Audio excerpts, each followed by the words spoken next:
questo è il bello dell'Italia dei Valori, perché abbiamo detto tutti si possono candidare. Scalera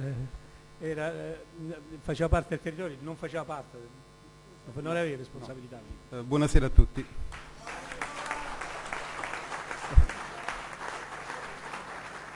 Io non so se mi poteva capitare una cosa migliore o peggiore di intervenire dopo il nostro Presidente, ma è successo così dal sorteggio e la prendo come è venuta. Come diceva il Presidente, io sono un po' nuovo, è un'esperienza nuova per me, anche la mia candidatura sicuramente è arrivata inaspettata, era inaspettata anche per me, quindi figuriamoci per loro che l'hanno ricevuta, fino a un mese prima non la avevamo in cantiere. Io inizio in questi incontri che abbiamo fatto in questo mese e mezzo in giro per l'Italia, inizio sempre per questa mia, diciamo, mancanza di conoscenza da parte di voi che ascoltate, perché io non sono parlamentare in carica, non sono ex parlamentare o ex capogruppo, non ho vissuto 14 anni nella sede del partito e quindi è un dovere che ho quello di presentarmi a chi mi ascolta.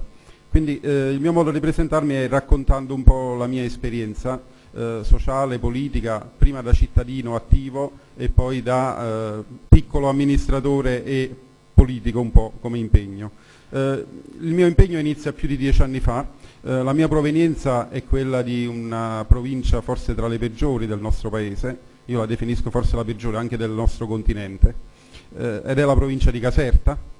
La mia candidatura quando è arrivata, e ho avuto diverse conferme, è stata vista anche un attimino, perché vi immaginate, arriva un perfetto sconosciuto dalla provincia di Caserta, voi non pensate, se io vi nomino quella provincia, i monumenti, la reggia, le varie regge di Caserta, di Carditello, voi pensate ad una certa malavita, ad una democrazia negata, a cittadini che devono vivere in sofferenza. Ecco, noi veniamo da quel territorio.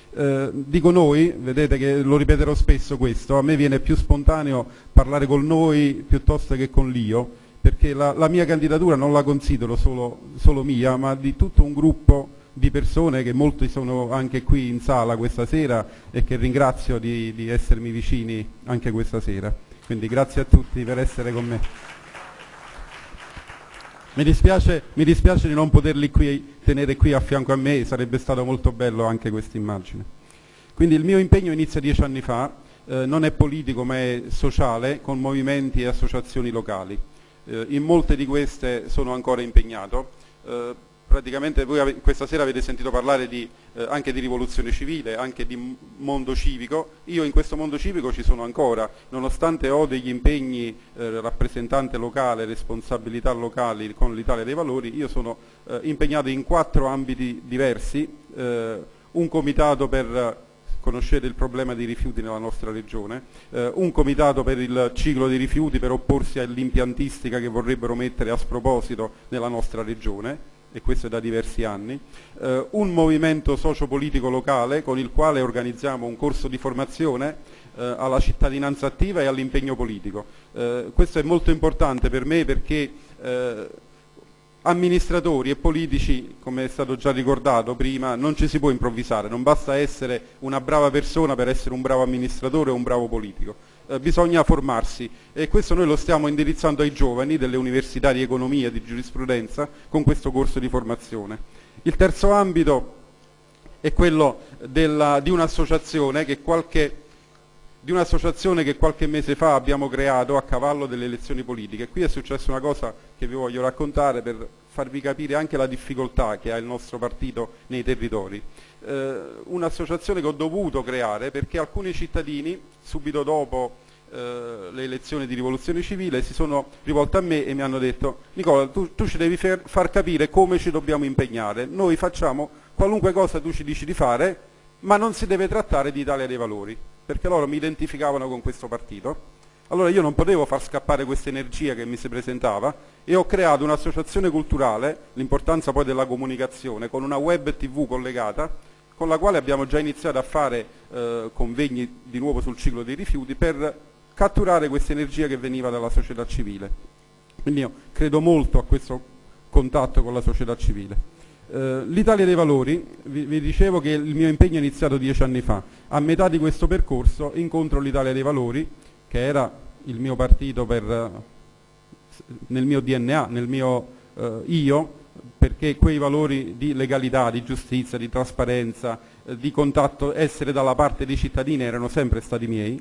Nel 2007, una data importante, con amici con cui eravamo già impegnati nell'associazione, nel movimento socio-politico, decidiamo di avvicinarci all'Italia dei Valori.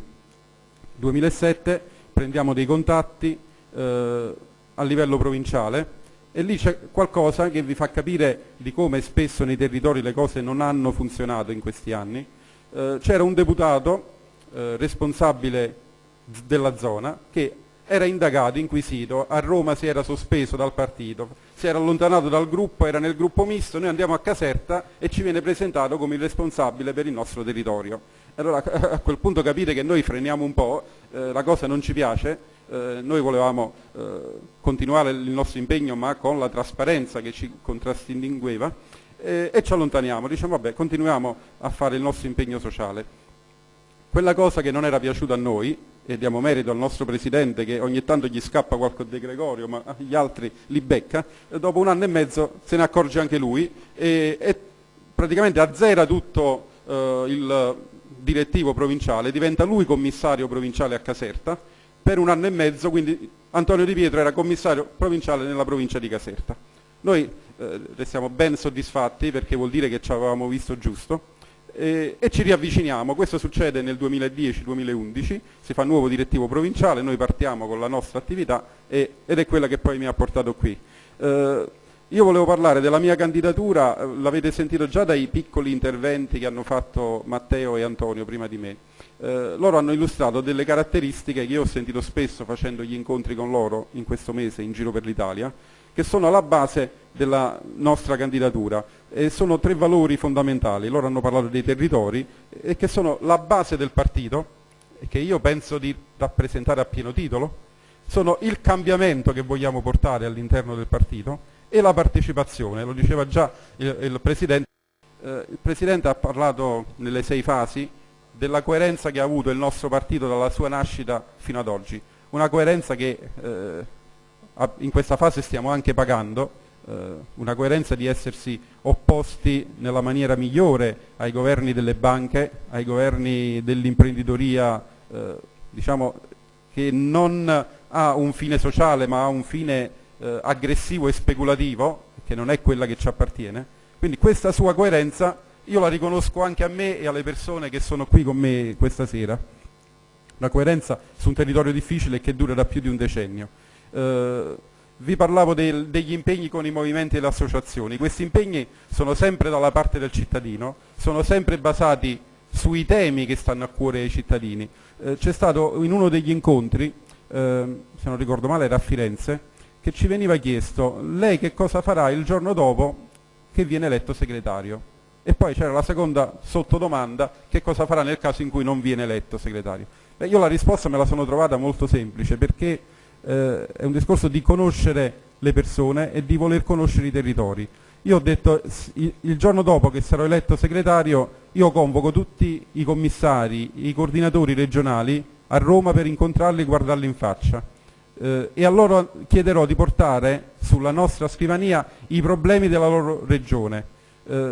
Immagino che questa richiesta a molti che non lavorano bene sui territori li avrebbe messi un po' in difficoltà, immagino invece che a molti avrebbe fatto piacere poter mostrare come stavano lavorando, ma sicuramente avrei chiesto poi loro, parlando di questi problemi, come l'Italia dei Valori può stare al fianco dei cittadini per ognuno di questi problemi. Noi lo stiamo facendo da 10 anni sul nostro territorio. Io ne ricordo solo, vi ho ricordato del ciclo dei rifiuti, ci stiamo opponendo all'installazione di un numero impressionante di impianti nella regione Campania. Finalmente siamo riusciti a far capire, dopo che facevano solo dei proclami sui quotidiani, ai vari assessori all'ambiente, ai presidenti della regione, che il piano regionale dei rifiuti della Campania va riscritto. Loro per il numero di impianti di incenerimento che vorrebbero inserire nella nostra regione, noi andremo a incenerire l'80% di quello che produciamo di rifiuti. Capite che se io poi ho una raccolta differenziata che è al 50 o al 60% per legge, c'è qualcosa che non mi torna. E allo stesso modo ci siamo occupati sempre sul versante dei rifiuti per i problemi dell'ambiente e delle discariche. Leggevo ieri delle notizie che mi lasciano perplesso, perché sono assolutamente fuori tempo, cioè un ministro dell'ambiente che dichiara che da oggi in poi sarà proibito inserire e introdurre nella regione Campania i rifiuti tossici, e lo dice dopo 20 anni che questi rifiuti si stanno riversando nelle discariche, nei laghetti, nelle cave abbandonate. Cioè un qualcosa che non riesco a concepire.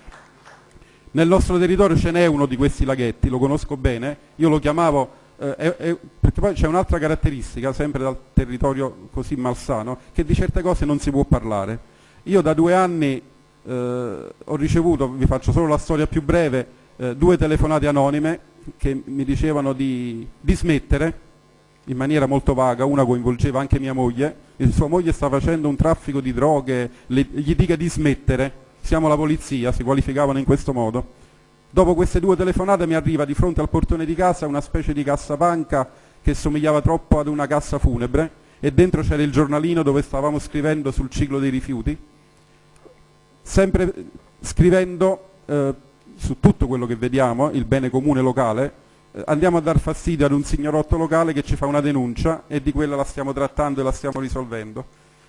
Poi c'è un episodio simpatico che vi voglio dire, sempre che ci dimostra come partendo dalla base si può arrivare anche in alto. Avevamo una tematica locale che era l'emissione di cartelle esattoriali sulla Darsu, ce ne siamo occupati, abbiamo dato assistenza tecnica ai cittadini, abbiamo messo articoli sulla rete, lasciando i nostri riferimenti di email e cellulare. Io da quel giorno ho ricevuto decine di richieste da tutta Italia, mentre la tematica era locale, attenzione, ho ricevuto decine di richieste da tutta Italia di consulenze. Mi scrivono dalla Puglia, dalla Sicilia, dalla Toscana, ognuno ha il suo problema sulla Tarsu. Io involontariamente sono diventato consulenza fiscale nazionale su questo tema, e non me l'ero cercata.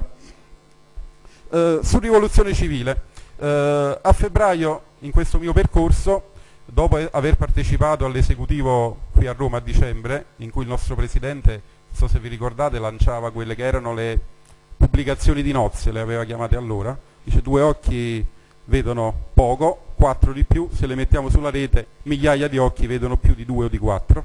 Io avevo portato questo messaggio a casa, avevamo mandato il mio curriculum per quella candidatura, poi a gennaio la cosa si era trasformata con rivoluzione civile, siamo rimasti comunque in gioco e siamo entrati in quella lista.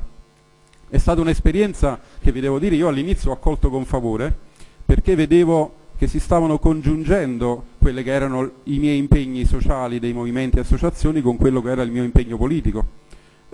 Quindi l'ho vista subito a favore, per poi, fatemi dire, ricredermi un po' quasi immediatamente nelle riunioni che vedevo fare.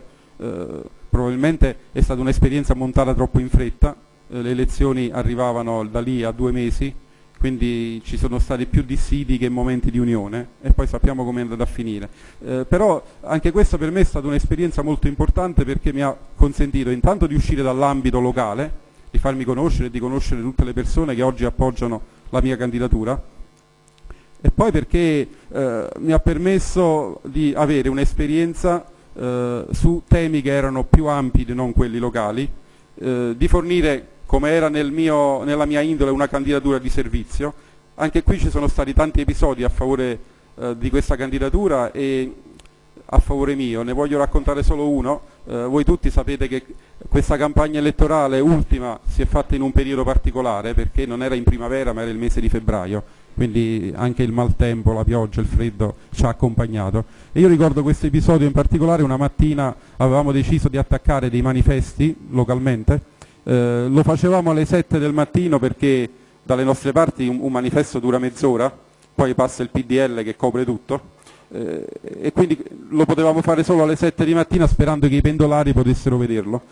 Il problema è che poi oltre a vedere i manifesti attaccati, hanno visto anche io che li stavo attaccando alle 7:30, gli ultimi, e me l'hanno riferito. Era un attacchinaggio che avveniva sotto la pioggia, col freddo, ero mezzo influenzato, e a loro sembrava strano che ci fosse un candidato alla Camera che attaccava i manifesti, capite? Quindi la base che scendeva in campo e attaccava i manifesti. E mi è sembrata un'immagine molto bella, e io lo ricordo molto bene come il miglior manifesto che potessi attaccare in quel momento. Quindi mi è piaciuto molto.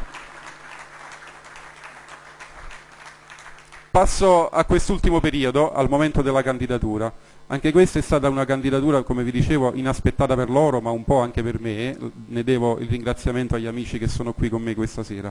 È un po' il frutto di quella candidatura alle politiche. Ci siamo rivisti cercando di capire come noi potessimo dare una mano per questo congresso, che è un momento particolare. Non ce la siamo sentita di stare lì a guardare. Il congresso, vedete, riflettevo stamattina sul termine straordinario e ve lo voglio riferire perché mi sembra una cosa importante. La lingua italiana è una lingua un po' strana, molto difficile da assimilare per gli stranieri. Il termine straordinario può avere una doppia valenza, io mi auguro che valga molto la seconda. Straordinario può significare io ho una situazione gravissima, ho un'ecatombe, un terremoto, ho bisogno di un intervento straordinario. E questo sarebbe il primo lato, forse è stato anche il lato che ha pensato chi ha dato il nome, questo attributo al congresso. Però poi straordinario può significare anche un momento di festa, un momento bellissimo, una ripartenza, un confronto di idee, che è quello che invece mi auguro che sia. Quindi straordinario in questa accezione positiva. Ed è stato questo stesso approccio che ho usato in questa campagna elettorale. Noi siamo arrivati poco conosciuti, anche con qualche sospetto. Vi devo dire anche questo, anche se è qualcosa che potrebbe essere riservato, però siamo tra noi, ci vedono gli amici su streaming, però lo posso dire. Proprio ieri sera uno degli amici del partito mi ha detto: Nicola, io ti devo delle scuse. E ho detto: perché? Che ti ho fatto? Sai, io poi mi sento sempre in colpa di aver fatto del male. O che è successo tra noi, perché mi devi chiedere scusa? Dice: no, io ti devo chiedere scusa perché quando è arrivata la tua candidatura io ti ho visto con sospetto, nome sconosciuto, provenienza ben nota. Oggi, e te l'avrei chiesto al congresso, ci siamo visti stasera per caso e te lo dico stasera, ti chiedo scusa perché mi sono potuto ricredere, ti ho conosciuto in questo periodo e mi sono ricreduto. Ecco, questa è una cosa che io porterò per sempre dentro di me come un momento bellissimo e ringrazio la persona che ci sta ascoltando di avermelo detto.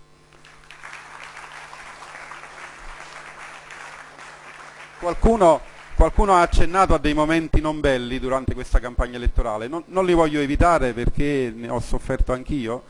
Molti di voi hanno sentito i discorsi sul tesseramento, sospetti, polemiche, addirittura articoli su giornali che io non avrei mai voluto leggere. Voi ci pensate che noi da 6 mesi usciamo pochissimo sui giornali. Io una volta che leggo un articolo su Italia dei Valori, qua non funziona niente, il congresso parte male, dico meglio che ci stavamo zitti, no? Cioè io non voglio non parlare di certe cose, ma ne voglio parlare negli ambiti giusti. Quando si è parlato delle tessere, sono nate queste polemiche, avevamo pochi giorni. Siccome io nella mia indole non è quello, sto facendo anche difficoltà, scusate per questo, a parlare tantissimi minuti, perché noi che veniamo dai territori, dalla base, siamo abituati più a lavorare, ci incontriamo, parliamo, ma per programmare quello su cui bisogna lavorare. E ho fatto la stessa cosa in quella fase. C'erano 8 giorni, anche di questo ho ricevuto un riconoscimento, guarda caso dalla stessa persona, dicendo: qui state solo facendo polemiche, ma io ho ricevuto una sola richiesta di una verifica oggettiva, io mi sono messo a lavorare, avevo ricevuto, il motivo poi l'ascolto dai territori, avevo ricevuto una segnalazione, ho preso il faldone della Campania, perché ovviamente, capite, per il sospetto di prima, se ci sono da controllare delle regioni sul nostro territorio, la prima è la Campania. E a me va benissimo, sono stato ben contento di farlo, ho dato una mano e ho controllato soprattutto quella. Qui mi sono fatto anche un po' guidare dagli insegnamenti, bastano poche riunioni per capire dal nostro Presidente come ci si comporta. Lui mette sempre nelle tematiche la procedura penale, la chiamo io, no? Quindi io ho fatto l'istruttoria, cioè ho studiato, ho fatto un'analisi, ho tirato dei risultati, li ho posti sul tavolo e ho detto: adesso parlatevi voi, non è più un mio problema, si parla il territorio che ha sollevato il problema. Io ho capito che forse c'è un problema di 212 tessere, qualcuno le andrà a studiare, ma questo anche per sfugare dei sospetti, perché se io sparo nel mucchio e dico qua non funziona niente, la gente chissà che si pensa. Quindi ho lavorato in questo modo e sono arrivato in questo modo a delle conclusioni. Questo è stato questo periodo. Campagna elettorale in giro per l'Italia, molto faticosa, tra l'altro per me, penso molto faticosa per tutti, ma per me in maniera particolare, perché oltre all'impegno politico e a quello locale che non ho potuto abbandonare, ho il mio lavoro. Io stamattina fino all'1 ero in ufficio al lavoro a combattere sui miei progetti con i colleghi francesi e a scambiare email e a programmare il lavoro per la prossima settimana. Questa è anche una risposta per chi in alcuni incontri ci ha chiesto: ma lei se vince, se perde dal 1° luglio che cosa farà? Io lo so benissimo quello che faccio, è quello che ho fatto fino ad oggi, cioè continuerò il mio lavoro sul territorio, lavorerò e darò il mio apporto al partito per come mi verrà chiesto, e poi ho un lavoro che devo onorare, che è la gestione dei progetti che devo onorare. Per parlare del partito e per parlare anche della mia presenza, della nostra presenza qui, qualcuno l'ha già accennato: in questi anni di sua storia, di grandi battaglie, anche di grande coerenza e di valori eccellenti nel nostro paese, però è mancato qualcosa. Qualcuno ha accennato che il partito ha lavorato su 2 livelli distinti. Anche io questi 2 livelli li ho riconosciuti e li riconosco molto chiaramente, ed è un livello in alto nelle istituzioni, dove hanno lavorato delle persone eccelse sia a livello europeo che nel Parlamento italiano. Ci raccontava Niccolò, che è al Parlamento europeo ancora oggi, che quando lui è arrivato lì l'Italia era uno degli ultimi posti nella classifica come partecipazione. Dopo che sono arrivati i nostri siamo ai primi posti, e questo è tutto e anche merito del nostro partito, e ne dobbiamo andare fieri. Un altro livello di eccellenza l'abbiamo raggiunto e tenuto anche in Italia, al Parlamento, alla Camera e al Senato. C'era il nostro commissario della regione che mi raccontava l'altra settimana che quando alla Camera parlano i big, e parliamo di Mister Berlusconi, di Bersani e di altri big, c'è assoluto silenzio, massima attenzione. Quando parlano, chiamiamoli deputati normali, tutti gli altri, c'è mormorio, gente che esce dall'aula, gente che si stiracchia sui banchi. Lui faceva questa differenza e mi diceva: quando parlavamo noi c'era lo stesso silenzio di quando parlavano i big. Vuol dire che tutti erano coscienti che noi portavamo dei valori, degli studi, delle proposte di legge, e anche questo quindi è un livello che ci deve fare onore. Accanto a questo c'era l'altro livello, quello in cui ho lavorato io per tanti anni, che alcuni dei miei amici candidati hanno chiamato carne da banchetto in qualche incontro, il livello della militanza, il livello della base. Anche qui c'è stata molta passione, molto entusiasmo, e lo stesso entusiasmo che io sto mettendo in questa avventura e in questa campagna elettorale, che cerco di trasportare a tutte le persone che incontro. Questo livello di eccellenza e di entusiasmo però ha avuto grosse difficoltà, e sono le difficoltà che vi esterno anche mie e che ci stanno esternando in tutta Italia le persone che abbiamo incontrato. E qui arriviamo ai problemi, perché dopo le 2 eccellenze dobbiamo parlare almeno di 2 problemi che sono ben chiari, ed è un distacco eccessivo tra questi 2 livelli, cioè la base che lavorava molto spesso non era ascoltata. Questa l'ho pagata anche io a mie spese. Vi ho parlato dei nostri problemi sui rifiuti, sulle discariche abusive. Questi problemi io ho cercato spesso dalla base di portare all'attenzione dei nostri livelli regionali, però con un assoluto inascolto. Ricordavo l'altra sera in uno degli incontri col presidente del comitato per il gassificatore che noi un anno fa più o meno eravamo a Napoli alla sede regionale.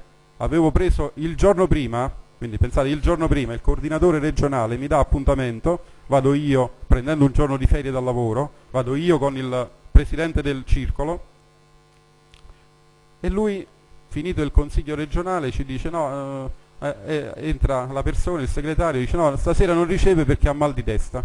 Dico: no, attenzione, noi stiamo qui, ci stiamo giocando il circolo, ci stiamo giocando persone che lasceranno il nostro partito, ci deve ascoltare, premiamo, riusciamo ad entrare nell'ufficio, riusciamo a lasciargli il frutto del nostro studio, con il compito poi di poterlo presentare in Parlamento in un'interrogazione, in una denuncia, insieme ad un altro partito che ovviamente è il famoso PD senza L, che aveva annusato l'affare, se l'era portato via già in Parlamento, e noi stavamo rischiando che il nostro lavoro di anni lo stavamo perdendo. Dopo quella data purtroppo non è successo molto, addirittura quel coordinatore regionale poi ha lasciato il partito, e questo ci ha lasciato in una grossa difficoltà. A fianco a questo livello, diciamo dal basso verso l'alto, di non ascolto, come ricordava anche il Presidente, ci sono stati molti problemi nel controllo verso la base. Il nostro partito è stato spesso un autobus dove si saliva e scendeva, spesso anche senza pagare il biglietto. e dove appena si vedeva una fermata che ci aggradava la persona scendeva. Questo vuol dire che c'è stata una mancanza di controllo dall'alto verso il basso. Io lo ricordavo perché, diciamo, tra virgolette, mi ero affezionato a questo personaggio assolutamente da evitare, e l'ho ricordato al nostro Presidente qualche settimana fa in sede. Ho detto: Presidente, quando lei è venuto a Caserta a inaugurare la sede provinciale, ci ha detto io come faccio a sapere se in una mela c'è un verme? Non lo posso sapere finché non ho aperto la mela. Vabbè, a parte l'osservazione che se io al supermercato una mela la guardo bene, forse lo riesco a capire se c'è un verme dentro, però gli ho detto Presidente, ma lei sta parlando di vermi e di mele, ma quanti secondi ci metterebbe una persona a capire Sergio De Gregorio come è fatto? E noi l'abbiamo messo nel nostro partito e poi abbiamo aspettato che facesse cadere il governo Prodi. Adesso ci stanno pure dei processi in corso e probabilmente seguirà una nuova condanna per il nostro primo ministro occulto di questo governo. Quindi questo è il mio percorso, questa è la mia candidatura, questo è lo spirito con cui l'ho affrontata. Vi parlo brevemente della mozione e poi vi leggo qualche verso per chiudere il mio intervento. La mia mozione non è solo mia, ma è di tutto il gruppo che mi ha appoggiato. Questo l'abbiamo espresso chiaramente già nel titolo, dove ci auguriamo che questo sia un partito plurale e innovatore del territorio e della gente. Quindi per noi il termine plurale è essenziale. Io questo l'ho ricordato spesso anche negli incontri. Purtroppo non ci siamo riusciti, adesso ci troviamo con una formazione di candidati un po' sfilacciata, siamo con uno schema 3-1-1. A me sarebbe piaciuto avere uno schema 5-0, come l'ho espresso a tutti. Vi confesso, ancora nei colloqui dei giorni scorsi ci ho provato a dire che per lavorare per il partito bisognava stare tutti insieme. Non è stato facile, questo lavoro da centrocampista non è riuscito fino in fondo.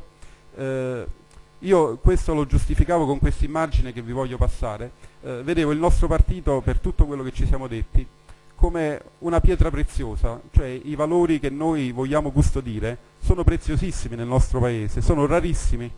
E vedevo che in una pietra preziosa, quando il cesellatore gli toglie una faccia, non gli sta togliendo un pezzo per togliere valore, gli sta aggiungendo del valore. E quindi io vedevo ognuno di noi come una faccia di questa pietra preziosa. Ognuno di noi portava un elemento, una sensibilità, la gioventù, i territori, l'esperienza europea, l'esperienza in Parlamento, e mi sembrava fondamentale poterla utilizzare tutti insieme. Io non ho perso ancora le speranze, penso che il nostro partito da domani in poi ha bisogno per ripartire del contributo di tutti, e sono qui a illustrarvi queste cose anche con questa speranza. Io vi volevo lasciare con alcuni versi che ho letto anche l'altra sera ad un incontro di saluto sul mio territorio. In questi versi ci ho riconosciuto tutto il mio impegno di questi anni. Li ho trovati, vi devo dire, quasi per caso. Li ho inseriti. Noi sul territorio diamo molta importanza alla comunicazione. Io curo mensilmente una pagina autogestita su un mensile che va in 2.000-3.000 famiglie. Per noi è importante colloquiare in questo modo con le persone. E casualmente, dovendo chiudere il numero che esce praticamente in questi giorni di fine giugno, ho inserito questi versi che sono capitati proprio a proposito, perché dipingono, il titolo è Per una società diversa, e c'è dentro tutto il nostro spirito. Penso che li riconoscerete anche voi. Abbiamo bisogno di donne e uomini che non urlano ma pensano, che non distruggono ma rammendano, che non prevaricano ma rispettano, che non farneticano ma sognano. Abbiamo bisogno di un progetto, di un'idea di società diversa e di persone disposte a costruirla, giorno per giorno, in silenzio, avendo la pazienza, il coraggio e la tenacia che è dei giusti e degli onesti. Ecco, io penso che in questi versi ci sta tutta la storia del nostro partito, ci sta l'impegno mio e dei miei amici nel nostro territorio, e penso che è questo che ci dovrebbe accomunare tutti per il futuro che ci auguriamo. Grazie.